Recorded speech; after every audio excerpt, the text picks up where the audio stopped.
فرقان حمید برہان رشید لاریب کتاب سے آیت کریمہ کے ایک حصہ تلاوت کرنے کا شرف حاصل کیا۔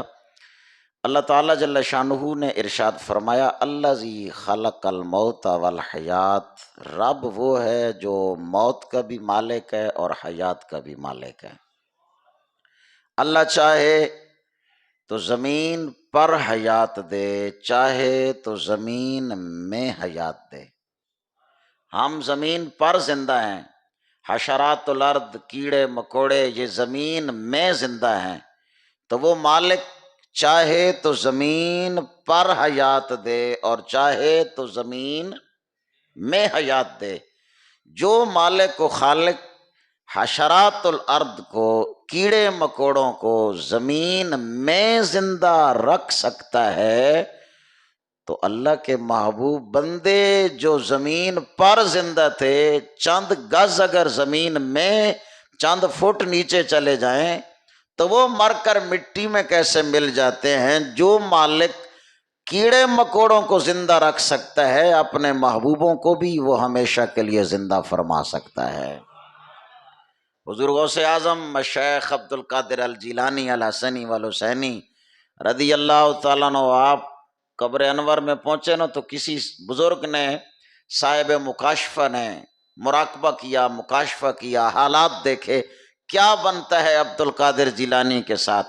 منکر نکیر فرشتے آ گئے، مر ربوں کا سوال کیا کہ تیرا رب کون؟ مر ربوں کا۔ غوث اعظم رضی اللہ تعالیٰ عنہ نے پکڑ لیا فرشتوں کو۔ آپ نے فرمایا کہاں سے آئے ہو؟ انہوں نے کہا جی ہم آسمانوں سے اوپر سدرہ سے آئے ہیں۔ آپ نے فرمایا کہ تم جانتے ہو تمہارا رب کون ہے؟ انہوں نے کہا جی الحمدللہ ہم جانتے ہیں۔ آپ نے فرمایا کہ تم آسمانوں سے یہاں آؤ اور اپنے رب کو نہ بھولو۔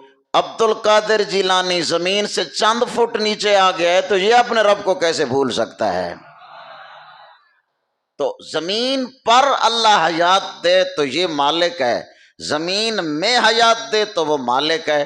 زمین پر اگر وہ موت دے تو وہ مالک ہے، زمین میں موت عطا فرمائے تو وہ مالک ہے۔ تو بعض چلتے پھرتے مردہ ہوتے ہیں اور بعض مر کے بھی زندہ ہوا کرتے ہیں، یہ تو اپنے اپنے مقدر اور نصیب کی بات ہے۔ بہرحال یہ وہ ہم کسی اور زاویے کی طرف جا رہے ہیں، ہم اپنے سفر کو وہ مسائل کی طرف ہی لے جاتے ہیں۔ گرامی قدر حضرات، زندگی میں انسان کے ساتھ بیماری بھی ہے اور بالآخر پھر اس منزل سے ہم نے روانہ ہونا ہے، سفر کرتے کرتے، اور دارالآخرت کی طرف ہم نے چلے جانا ہے۔ اس واسطے کہ صدا نہ باغیں بلبل بولے تے صدا نہ باغ بہاراں،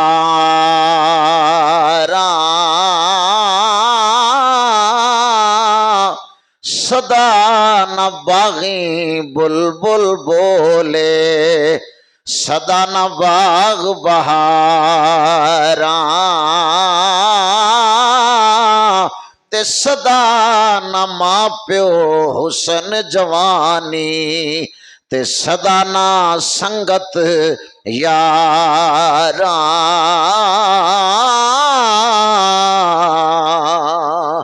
تے کسے نال وفا نہ کیتی اس دنیا بے اتباری،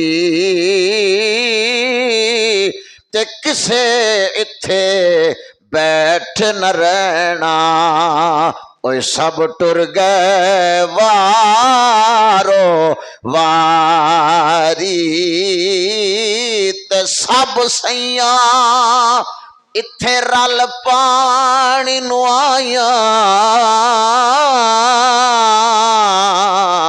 تے کوئی کوئی مڑسی پر کے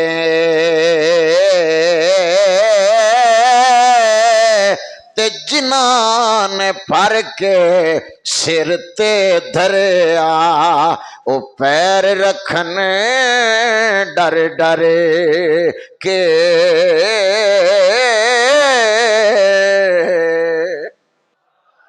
تے بس کر میاں محمد بخشا ورکا رہ گیا تھوڑا دنیا دے دکھ مکڑے نہیں تے موڑ قلم دا گھوڑا۔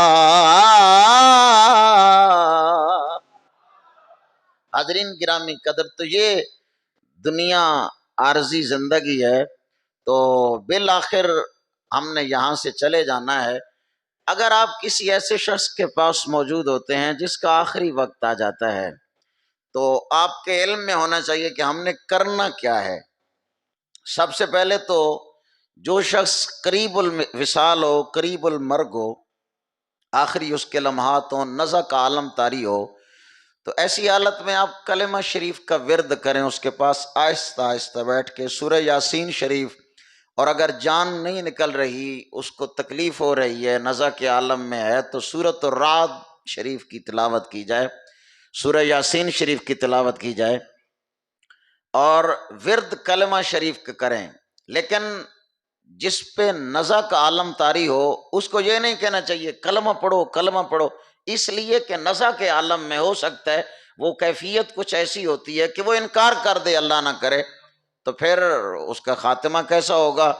تو اس لیے اس کو یہ نہیں کہنا چاہیے پڑھو، بلکہ دھیمی آواز سے، نہ زیادہ اونچی بھی نہیں، آہستہ آہستہ، لا الہ الا اللہ لا الہ الا اللہ لا الہ الا اللہ محمد الرسول اللہ صلی اللہ علیہ وآلہ وسلم۔ آہستہ آواز سے کلمہ شریف پڑھیں۔ جب آپ کلمہ شریف کا ورد کریں گے نہ، گنگنائیں گے، تو یقیناً پھر اس کے لبوں پہ بھی کلمہ طیبہ جاری ہو جائے گا۔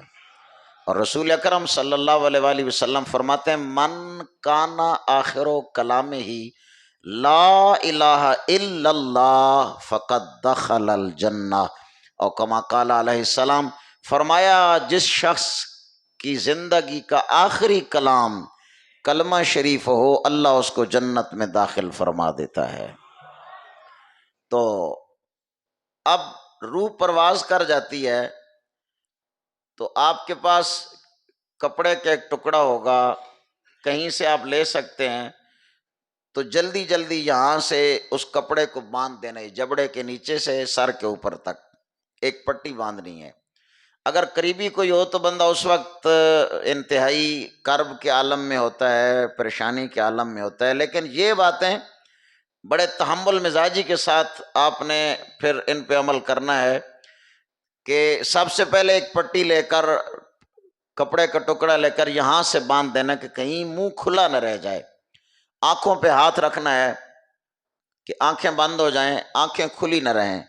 رسول اللہ صلی اللہ علیہ وآلہ وسلم فرماتے ہیں، جب بندے کی روح پرواز کرتی ہے اور فرشتے اس روح کو لے کر اوپر چڑھتے ہیں آسمانوں کی طرف، تو سرکار دو عالم صلی اللہ علیہ وآلہ وسلم نے فرمایا بندے کی نظر ان کا پیچھا کرتی ہے، تو آنکھیں کھلی رہتی ہیں ان کو دیکھتے ہوئے، تو لہٰذا آنکھوں کو بند کر دینا چاہیے، ہاتھ لگا کے آنکھوں کو بند کر دیا جائے، یہاں سے پٹی باندھ دی جائے اور ہاتھوں کو فوراً سیدھا کر دیا جائے، اس لیے کہ بعض دفعہ جان نکلتی ہے، روح پرواز کرتی ہے تو انگلیاں ٹیڑھی ہو جاتی ہیں، جسم کے اعضاء ٹیڑھے ہو جاتے ہیں، ہر بندے کے نہیں۔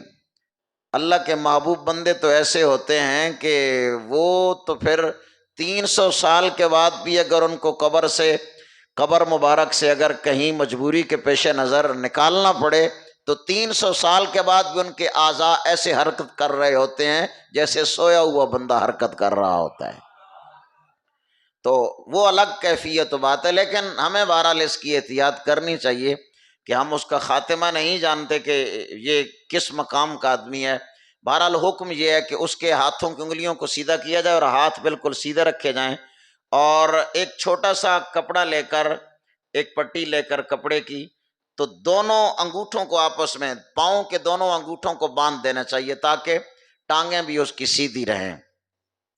اور لوہا، چھوٹا سا لوہا یا گیلی مٹی تھوڑی سے لے کر یا نمک تھوڑا سا لے کر پیٹ کے اوپر رکھ دیا جائے تو اس سے میت کا پیٹ نہیں پھولتا بلکہ وہ صحیح رہ جاتا ہے۔ زیادہ وزن بھی نہ ہو، معمولی سا وزن، لوہا، گیلی مٹی یا نمک یا اس طرح کا کوئی بھی جو چیز ہے وہ پیٹ کے اوپر تھوڑی سی رکھ دی جائے تو اس کی وجہ سے پیٹ پھولتا نہیں ہے۔ تو یہ سب سے پہلے تو ہم نے یہ کرنا ہے، اور اس کے بعد اب باری آئے گی کہ ہم نے اس کو کفن کیسے دینا ہے، غسل کیسے دینا ہے۔ تو انشاءاللہ العزیز کل ہم پڑھیں گے میت کو غسل دینے کا طریقہ، اور اس کے بعد پھر کفن دینے کا طریقہ۔ اور آپ جانتے ہیں کہ ہم یہاں کفن کا طریقہ جو ہے وہ پریکٹیکل سیکھتے ہیں، تھیوریکل یہ جو ہو رہا ہے بتایا جا رہا ہے، اور پریکٹیکل پھر انشاءاللہ العزیز آپ دیکھیں گے تو مزید آپ کو سمجھ آئے گی کہ کفن دینے کا طریقہ کیا ہے، مرد کے کتنے کپڑے سنت ہیں کفن کے، عورت کے لیے کتنے کپڑے سنت ہیں کفن کے، اور کتنے جو ہے وہ کفن کی اقسام کتنی ہیں، کفن سنت کیا ہے، کفایت کیا ہے۔ تو بہرحال انشاءاللہ اس پہ تفصیلی بات آگے آئے گی۔ کل ہم انشاءاللہ پڑھیں گے میت کو غسل دینے کے حوالے سے۔ تو آپ کو کہیں موقع مل جاتا ہے کو عزیز رشتہ دار، تو ضرور آپ غسل میں ثواب کی نیت سے شریک ہوا کریں۔ بقیہ باتیں انشاءاللہ العزیز کل کریں گے۔ اگر آج کسی دوست کے ذہن میں کوئی سوال، مسئلہ شرعی یا پوچھنا ہو تو آپ پوچھ سکتے ہیں۔ ہے جی کوئی؟ الصلاۃ والسلام علیک یا سیدی یا رسول اللہ۔